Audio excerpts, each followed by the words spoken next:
इस कार्यक्रम के पुण्यार्चक हैं श्री राजेंद्र प्रसाद जी जैन, श्रीमती ममता जी जैन, श्री प्रशांत जी जैन, श्रीमती दिव्या जैन, पारस जैन, श्री भरत जैन, श्रीमती सौम्या जैन एवं समस्त परिवार, मुंबई।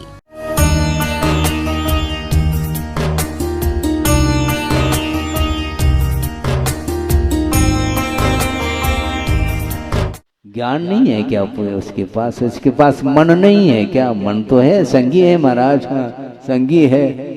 हाँ, पढ़ो आप, संगी न समणस का, ये सूत्र पढ़ते रहो। लेकिन उसके पास भी मन है, किंतु क्या खाने योग्य है, क्या नहीं खाने योग्य है, इसका बोध उसे नहीं है। खाना तो जानता है, क्योंकि भूख लगी है, खाने से भूख मिटती है, यह ज्ञान उसको गर्भ से ही प्राप्त है, किंतु विवेक उसके अंदर नहीं है, इसलिए वह नादान बालक माना जाता है। और जो पालक है वो नादान नहीं है। बालक तो नादान है और पालक भी नादान है। कैसी बात महाराज? बालक का पालन पोषण तो करते हैं माता पिता, और माता पिता को ही आप नादान बोल रहे हैं। बिल्कुल बोल रहा हूं, क्योंकि धार्मिक क्षेत्र में, मोक्ष मार्ग के क्षेत्र में, परमार्थ के क्षेत्र में वह नादान रह जाता है, उसको ज्ञान नहीं हो पाता। क्योंकि गुरुदेव ये कहना चाह रहे हैं, श्रवण के लिए कह रहे हैं, निरंतर 6 आवश्यकों में लीन रहने वाला जो श्रवण है, वह भी उन आवश्यकों से थोड़ा सा विराम लेता है, उस समय पुनः उसका मन विषयों की ओर जाता है। इसलिए बार बार वहां से हटा करके आत्म तत्व में केंद्रित करने की आवश्यकता पड़ती है। इसलिए निरंतर सावधानी के साथ अपने मन को संयत बनाने के लिए पुरुषार्थ करना चाहिए, ऐसा वो बार बार कहते हैं। बार बार कहने की क्या आवश्यकता है? गुरुदेव ने दीक्षा दी है, महावृत्ति बनाया है शिष्य को, किंतु महावृत्ति बनाने के उपरांत भी अनुशासन की क्या आवश्यकता है? बहुत बड़ा प्रश्न है? अनुशासन की क्या आवश्यकता? जब महावृत्ति बना दिया, दिगंबरत्व को अंगीकार कर लिया, अब उसको वह कहीं भी रहे, उसके लिए अनुशासन की कोई आवश्यकता नहीं होनी चाहिए। यह प्रश्न हो सकता आपके मन में, किंतु आचार्य कहते हैं अनुशासन की बड़ी आवश्यकता है। क्योंकि अनादिकालीन संस्कारों को समाप्त करने के लिए, उनको डिलीट करने के लिए निरंतर उपयोग उसमें लगाने की आवश्यकता पड़ती है। उसके बिना मन संयत नहीं हो सकता। तो मैं क्या कह रहा था? मैं ये कह रहा था कि आप पूजन करने के लिए तो बैठे हो, जाप करने के लिए बैठे हो, उस समय यदि मान लो मोबाइल चालू हो जाता, तो उस समय आपका मन अब संयत नहीं रह पाएगा। निश्चित रूप से अपने कार्य को साइड में रख करके वह मोबाइल अटेंड कर लेता है। यदि मान लो मोबाइल ऑफ है, कनेक्शन बंद कर दिया मान लो, तो फिर नहीं। और मान लो घंटी बज रही है, किंतु दूसरे की बज रही है, मेरी नहीं बज रही है, तो वहां पर मेरे तेरे का भी संबंध समाप्त नहीं हुआ है। सोचने की बात है, बहुत हम सोच नहीं पाते हैं। बार बार प्रसंग बनाने के उपरांत भी हमारा मन संयत नहीं हो पाता।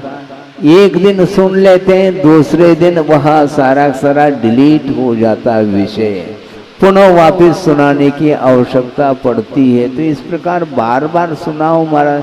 हाँ, सुनाने के लिए तो बैठे हैं, आप सुनने के लिए बैठे हैं, किंतु मात्र सुन करके उसको एक कान से सुन लिया, दूसरे कान से यदि निकाल दिया मान लो, तो कभी भी उद्धार तो नहीं हो पाएगा। इसलिए मन को संयत करने के लिए क्या करना चाहिए महाराज? तो आचार्य कहते हैं मन को संयत करने के लिए इंद्रियों के ऊपर विजय प्राप्त करने की आवश्यकता है।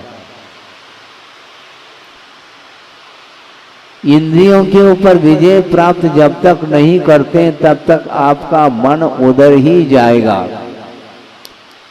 कोई कह सकता है कि महाराज आंख बेच करके हम बैठे हैं, इसके उपरांत भी मन बाहर जा रहा है ना, और आपने कह दिया कि मन अपने आंखों बंद करके बैठो, बंद करने के उपरांत भी मन बाहर जा रहा है, जाने दो उसको। फिर कैसे करेंगे महाराज? मन को कैसे संयत करे, कैसे केंद्रित करे? मन को केंद्रित करने की कोई आवश्यकता नहीं, मन अपने आप केंद्रित होगा यदि इंद्रियां अपने वश में हो।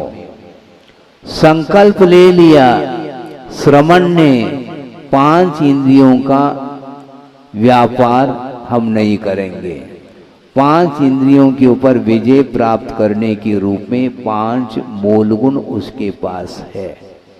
और मान लो मन में ये भाव आ गया कि अमुक सुंदर वस्तु को मैं देख लूं, ऐसा मन में पहला भाव आता है, आने दो उसको। किंतु संकल्प क्या है? 28 मूल गुण में मन को जीतने रूप कोई मूल गुण नहीं है। सुन रहे क्या नहीं श्रमण लोग भी? 28 मूल गुण में मन को संयत करने के रूप में, मन के ऊपर विजय प्राप्त करने के रूप में कोई मूल गुण नहीं रखा। मात्र 5 महाव्रत है, 5 समिति है, 5 इंद्रिय दमन है, 6 आवश्यक है और 7 शेष गुण है। इन 28 मूल गुण के अंतर्गत मन को नहीं रखा। तो महाराज फिर कैसे करें? मन तो जा ही रहा है, तो रोकने की बात करते हैं आप है? सम्यक योग निग्रहो गुप्ति ये भी कह रहे हैं, हम कैसे रोकेंगे उसको? तो आचार्य कहते हैं रोकने की पद्धति यही है, पहले इंद्रिय का व्यापार समाप्त कर दो। मन में आता है सुंदर वस्तु देखने का भाव, मन में आता, आने दो, कोई बाधा नहीं। किंतु संकल्प क्या है? रूप का अवलोकन हमें नहीं करना, यह संकल्प है। राग पूर्वक वस्तु का अवलोकन नहीं करने रूप यह मूल गुण अपने पास है, इसलिए संकल्प को हम तोड़ेंगे नहीं। अब नहीं देखेंगे तो दृश्य देखने में आएगा। रूप का अवलोकन जो होता है वह चक्षु इंद्रिय के माध्यम से होता है, और चक्षु इंद्रिय के ऊपर नियंत्रण कर रखा है हमने, हमें देखना नहीं। दृष्टि नासा पे धरे ऐसे रखेंगे तो आप क्या कहेंगे? देखो महाराज हमारी ओर देखते ही नहीं है। आप दर्शन करना चाहते हैं क्या कुछ और चाहते हैं? मुझे बताओ आप है?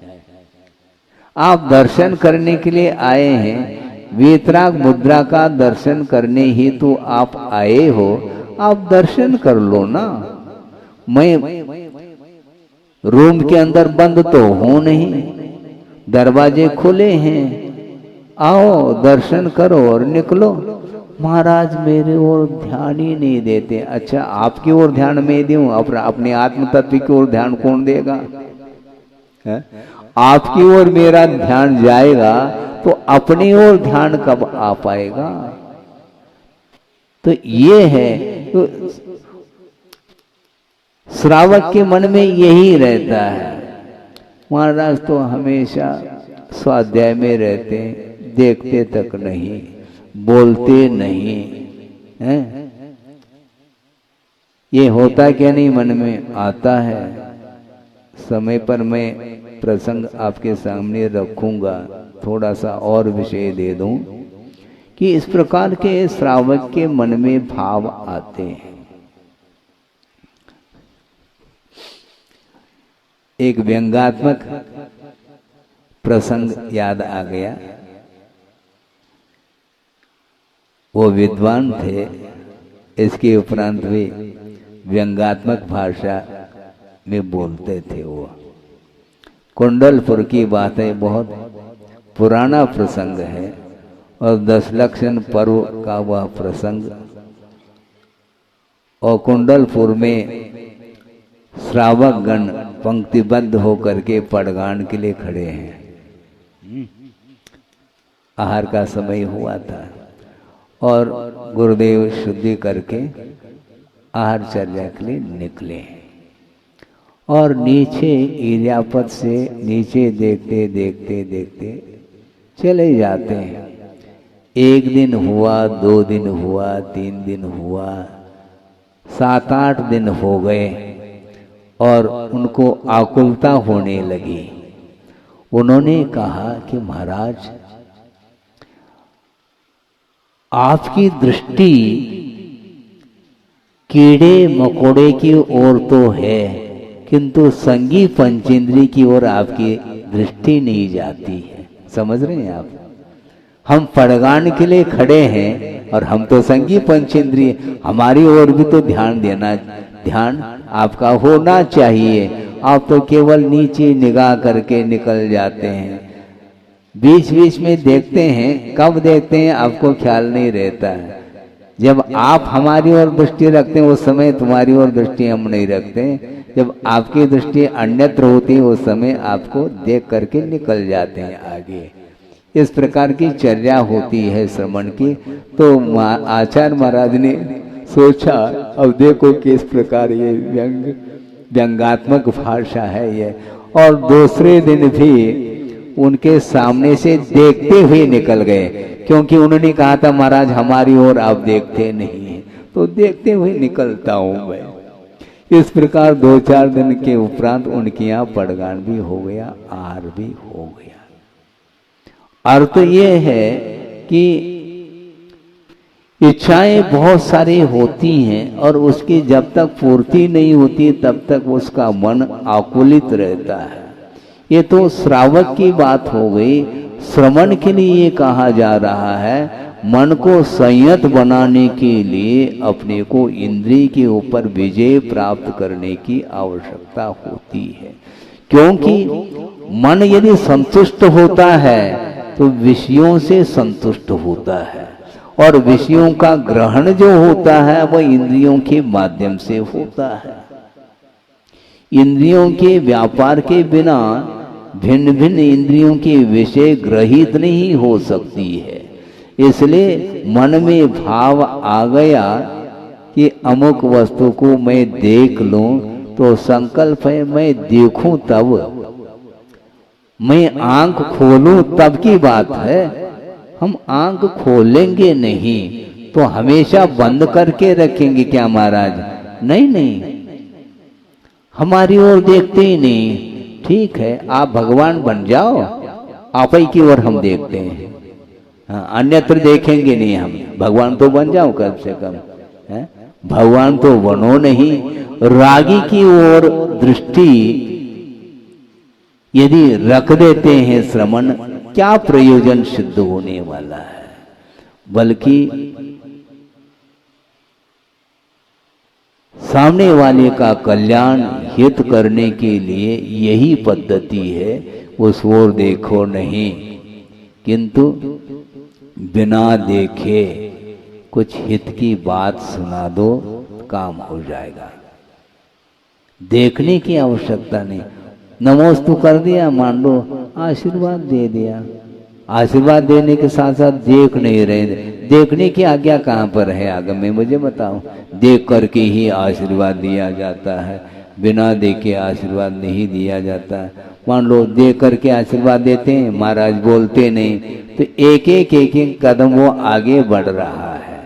तो ऐसी स्थिति में उसके जो इच्छाएं उसके अंदर उत्पन्न हो रही हैं उनकी पूर्ति हम नहीं कर पाएंगे।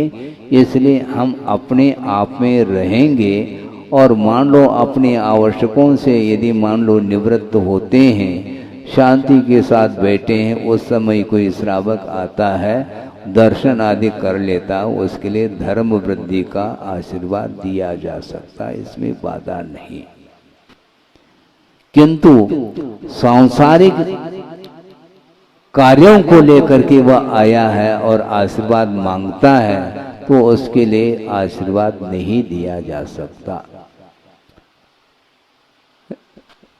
विहार करते हुए आ रहे थे, अभी कुछ दिन पूर्व की बात है, और सज्जन अपने साथ चल रहे थे, कुछ श्रावकगण। उनमें से एक सज्जन ने कहा कि महाराज इधर भी तो देखो, ये हमारी फैक्ट्री है, आशीर्वाद दे दो। हमने कहा फैक्ट्री ने नमोस्तु किया क्या है? क्या किया मुझे बताओ। जो नमोस्तु करे उसके लिए आशीर्वाद है, तो फैक्ट्री के लिए क्यों आशीर्वाद दे हम? हैं? ये हमारी बिल्डिंग है महाराज, यही हम रहते हैं, आशीर्वाद न बिल्डिंग को आशीर्वाद दिया जाएगा, न फैक्ट्री को आशीर्वाद दिया जाएगा। आशीर्वाद आपको दिया जाएगा, किंतु नमोस्तु जब करते हैं उस समय धर्म वृद्धि का आशीर्वाद दिया जा सकता है, इसके अलावा बिल्कुल नहीं। मान लो कोई व्यक्ति कह देता कि महाराज हम यात्रा के लिए जा रहे हैं, आशीर्वाद दे दो, उसमें भी हमें संकोच होता है आशीर्वाद देने में। इसमें क्या बाधा महाराज? नहीं, क्योंकि आप यदि पैदल जाते हैं तो दोनों हाथ से आशीर्वाद, किंतु आप वाहन से जा रहे हो और मैं आशीर्वाद दे दूं, तो ऐसी स्थिति में उस वाहन के निमित्त से जो हिंसा होगी, उसके लिए निमित्त मैं बन जाऊंगा, ये मैं नहीं चाहता। इस प्रकार गुरुदेव की वृत्ति हमें देखने को मिली। इतने सूक्ष्म रूप से व्रतों का पालन वो करते रहते हैं, और हम लोगों के लिए उन्होंने पाठ दिया है। इस प्रकार से चर्या होनी चाहिए। जिस किसी के लिए यहाँ से भेजना, बुलाना आदि करना, ये आगम की आज्ञा नहीं है। हाँ, क्योंकि हम ईर्या समिति से चलेंगे, आदान निक्षेपण समिति का प्रयोग करके ही शास्त्र उठाएंगे, रखेंगे, आदि आदि करेंगे। दूसरे को यदि हिंट करते हैं तो अपने आप वह दौड़ करके ले आएगा, किंतु उसके पास कोई ईर्या समिति तो है नहीं, इसलिए उसको इस प्रकार के कार्य नहीं बताए जा सकते। इस प्रकार आगम की बात हमेशा आचार्य महाराज संघ के लिए विषय रखते थे। उसको सुन करके ही हमें ऐसा लगा कि इस प्रकार की चर्या का अनुपालन हम अपने जीवन में कर पाएंगे कि नहीं कर पाएंगे। क्यों नहीं कर पाएंगे? उनका कहना था एकाग्र होकर के आस्था के साथ, रुचि के साथ कर लेना चाहिए। तो मन को संयत करने की जो पद्धति है, वह सर्वप्रथम मन संयत नहीं होता तो उसको जाने दो, कोई चिंता नहीं, किंतु इंद्रियों का व्यापार हम नहीं करेंगे, ये हमारा संकल्प है।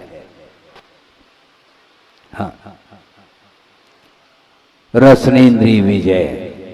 मन जा रहा है, मीठी वस्तु मिल जाए, ये मन में भाव आ सकता है, किंतु रसनेन्द्रिय के ऊपर विजय करने का संकल्प मेरा है, इसलिए उस संकल्प को मैं तोड़ नहीं सकता। और जब तक संकल्प टूटेगा नहीं, तब तक मन को संतुष्टि मिलेगी नहीं। इसलिए गुरुदेव का बार बार ये कहना है, मन को हमेशा असंतुष्ट रखना चाहिए, क्योंकि मन हमेशा विषयों को चाहता है। विषयों की पूर्ति अल्प मात्रा में भी होती है तो वह संतोष का अनुभव करता है। इसलिए मन को संतुष्ट नहीं करना, मन चाहे नहीं करना, मन से करना, किंतु मन के अनुरूप नहीं करना। धार्मिक कार्य मन से करो, मन के अनुरूप नहीं। मन के अनुरूप अर्थात मनोनुकूल हो गया, अपनी इच्छा के अनुरूप हो गया, किंतु आगम के अनुरूप करना चाहिए। गुरुओं के संकेत के अनुरूप यदि हम व्रतों का पालन करते हैं तो निश्चित रूप से उसमें विकास हो सकता है, उसमें निर्मलता आ सकती है रत्नत्रय में। इसलिए रत्नत्रय को सुचारू रूप से पालन करने के लिए आगम के आलोक में ही हम चर्या का पालन कर सकते हैं। एक प्रसंग आपके सामने रख रहा हूं, वह प्रसंग भी पुराना है और वह विद्वान है और मेरे पास आए और अपने घटना को अपने मुख से उन्होंने सुनाया।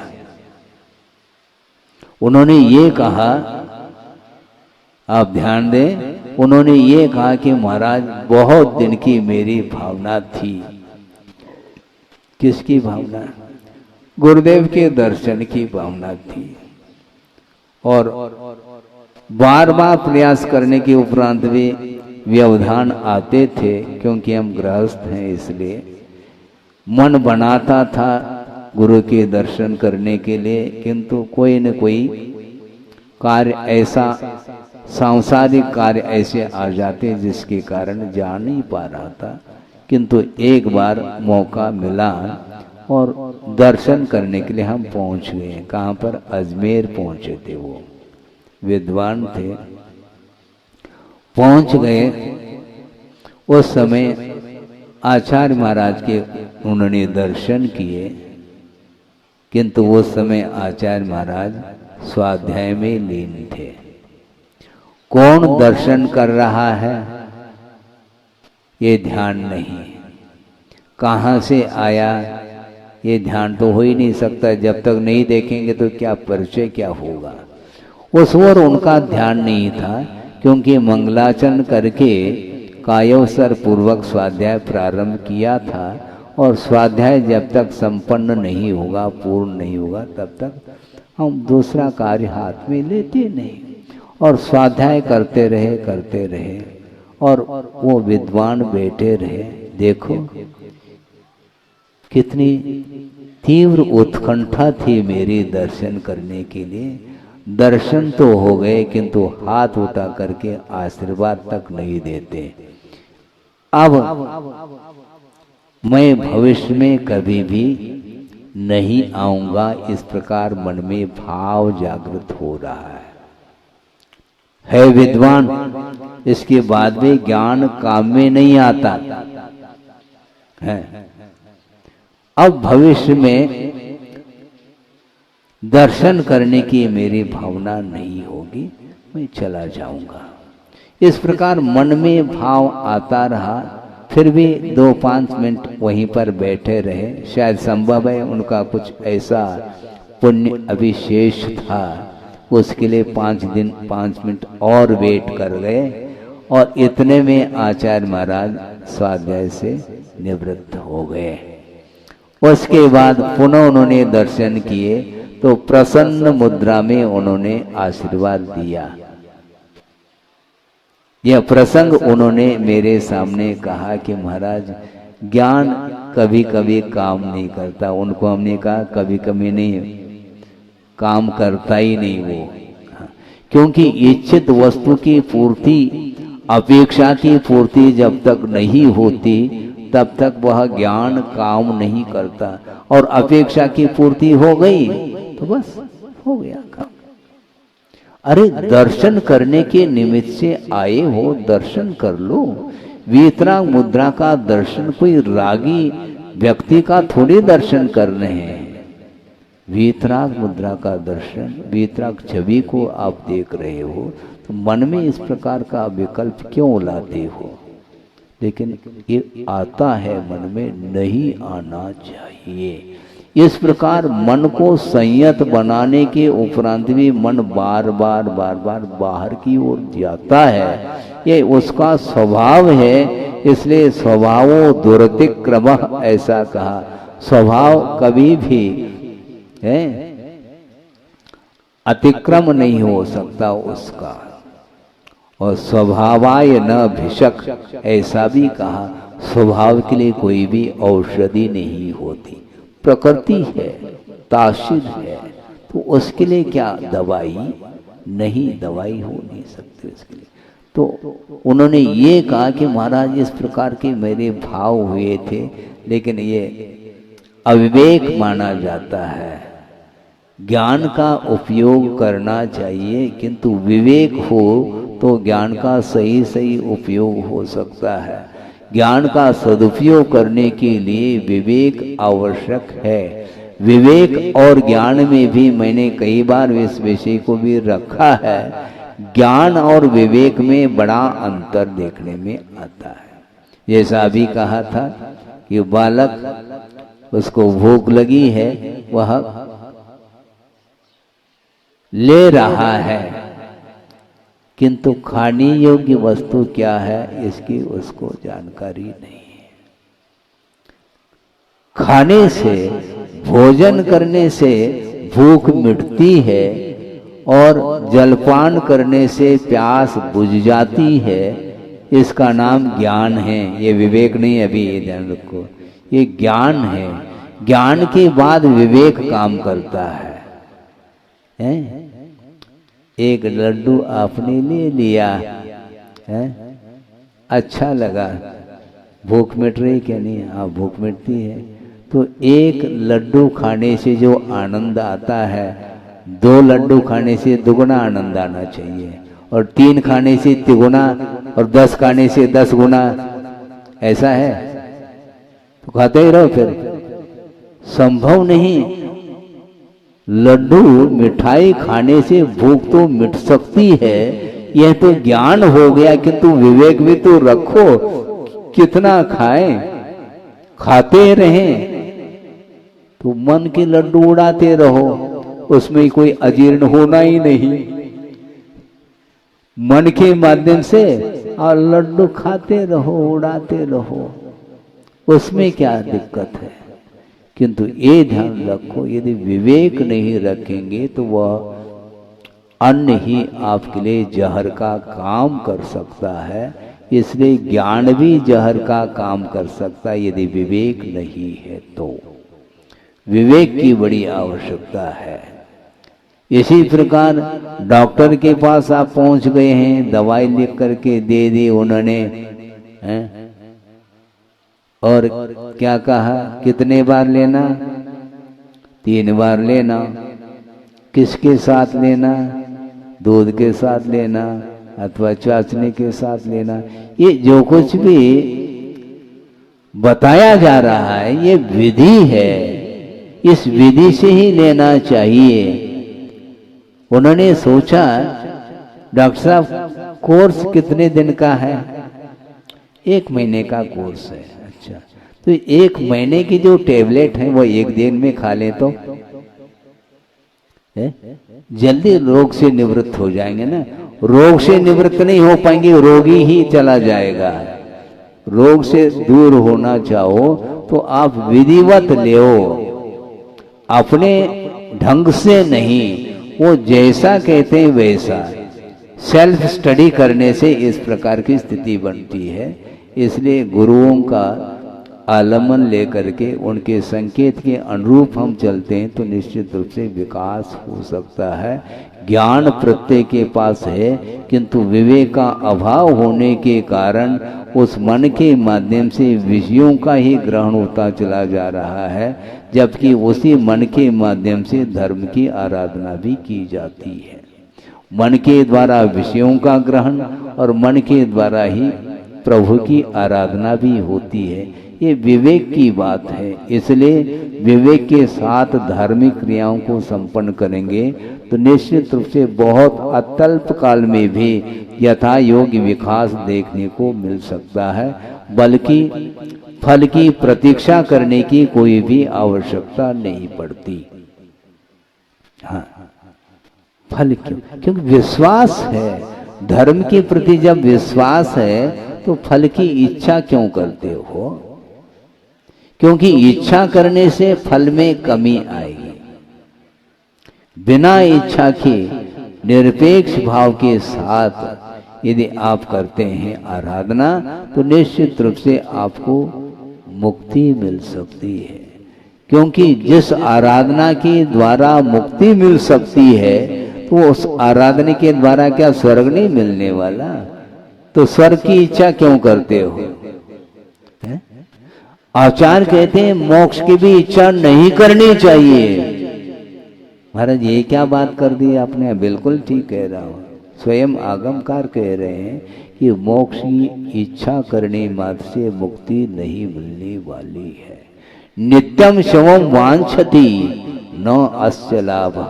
निरंतर वह मोक्ष की इच्छा करता है फिर भी इसका लाभ नहीं होता, क्योंकि इच्छा करने से लाभ नहीं होता, किंतु मोक्ष तक पहुंचने के लिए जो विधि बताई गई है, जो साधन बताए गए हैं, उनका अवलंबन लेकर के अपने को चलना चाहिए।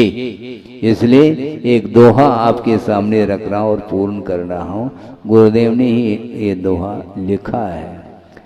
ना तो सुर सुख चाहता, ना तो सुर सुख चाहता, शिव सुख की ना चाह। सुर सुख की भी इच्छा नहीं और शिव सुख अर्थात मोक्ष की भी इच्छा नहीं, फिर क्या करना चाहो? ना तो सुर सुख चाहता, शिव सुख की ना चाह, तव थुति सरवर में सदा होवे मम अवगाह। हे भगवान, आपकी स्तुति रूपी सरोवर में मैं हमेशा अवगान करता रहूं, डूबता रहूं, पर्याप्त है। मुझे मोक्ष की कोई आवश्यकता नहीं, क्योंकि स्तुति के माध्यम से मुझे मुक्ति मिलेगी। स्तुति करते रहे थे, स्तुति के माध्यम से मुक्ति मिलेगी। इसका अर्थ यह है कि वस्तुतः प्रभु की मैं आराधना करता रहूंगा तो निश्चित रूप से मोक्ष के लिए कोई संदेह नहीं है। चाहते क्यों? मांग ठीक नहीं, मांगो नहीं, याचना मत करो, किंतु जैसा कहा है उस प्रकार आप करते चले जाओ। नहीं चाहते हुए भी वह आपके लिए वस्तु मिलेगी। इसलिए मोक्ष प्राप्त करने के लिए आगम के अनुरूप जो चारित्र का अनुपालन करता है, अपने यथा योग्य व्रतों का अनुपालन करता है, तो उसके माध्यम से उसको गंतव्य मिल सकता है। मिले इस पवित्र भावना के साथ अहिंसा परमो धर्म की जय। बोधि समाधि परिणाम शुद्धि स्वात्मोपलब्धि शिव शोक सिद्धि चिंतामणिम चिंतित वस्तुदाने त्वामंद मानस्य ममास्तुति। परम पूजाचार्य गुरुवर श्री विद्यासागर जी महाराज की।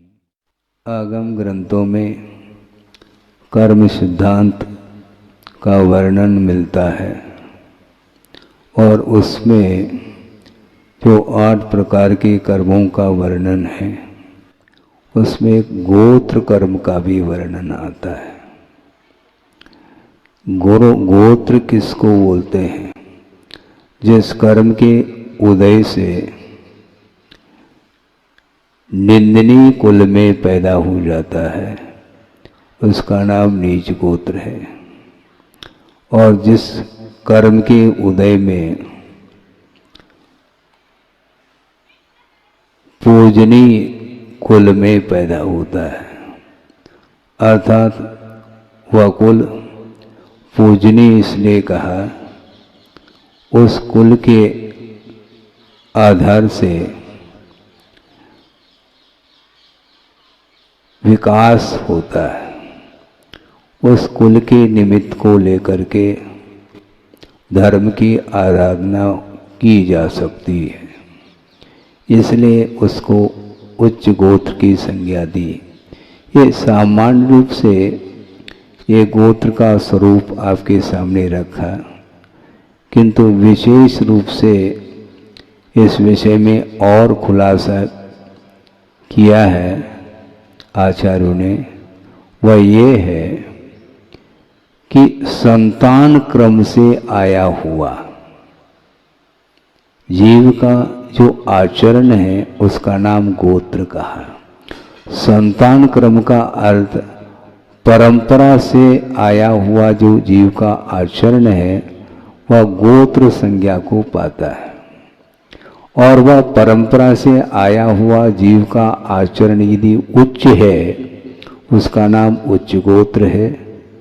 और परंपरा से आया हुआ जो जीव का आचरण यदि निम्न स्तर का है उसका नाम नीच गोत्र माना है। यह अर्थ नहीं लेना चाहिए उच्च गोत्र में कोई पैदा हुआ है और उस परिवार में मान लो बेटा है, वह व्यसनी हो गया, व्यसनी हो गया है इसलिए उसको नीच गोत्री कह दें, ऐसा नहीं। क्योंकि पैदा जो हुआ है वह उच्च कुल में पैदा हुआ है। वर्तमान में उसका आचरण विपरीत देखने में आ रहा है, किंतु वर्तमान के उस विपरीत आचरण को लेकर के उस गोत्र को हम नीच गोत्र नहीं कह सकते, क्योंकि परंपरा से उच्च आचरण आया है। वर्तमान में किसी निमित्त को लेकर के आचरण में विपरीतता आई है तो वह तात्कालिक मानी जाती, वह विपरीतता, किंतु उसका जो गोत्र है वह परंपरा से आया हुआ उच्च आचरण जो कर रहा है उसमें पैदा हुआ है, इसलिए वह उच्च गोत्री माना जाता है। और कोई परंपरा से नीच आचरण को लेकर के आया है, उसकी जो संतान होगी वह संतान नीच गोत्री मानी जाती है। क्यों? भले ही वह वर्तमान में उच्च आचरण भी कर ले, किंतु परंपरा उसकी ठीक नहीं है। जैसे समझने के लिए एक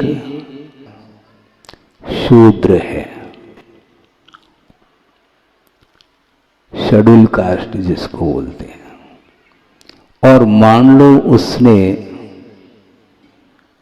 जैन धर्म के प्रभाव से आचरण में अंतर लाया है।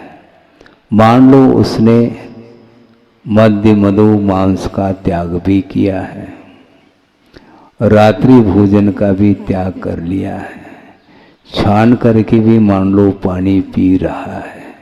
ये सारे वर्तमान में उच्च आचरण वह कर रहा है, फिर भी उसका गोत्र नीच ही माना जाता है, इसलिए वह मंदिर आदि में प्रवेश नहीं कर सकता।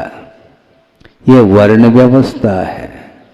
भीतर प्रवेश करने के लिए और पुरुषार्थ करने की आवश्यकता है, वह वर्तमान में उसके द्वारा पुरुषार्थ संभव नहीं। और शूद्र की चर्चा आगम में आती है। एक सतशूद्र होता है और एक असत शूद्र होता है, यानी एक वह शूद्र है जो स्पर्श के योग्य है, किंतु एक वह शूद्र है जो स्पर्श के अयोग्य माना जाता है। जैसे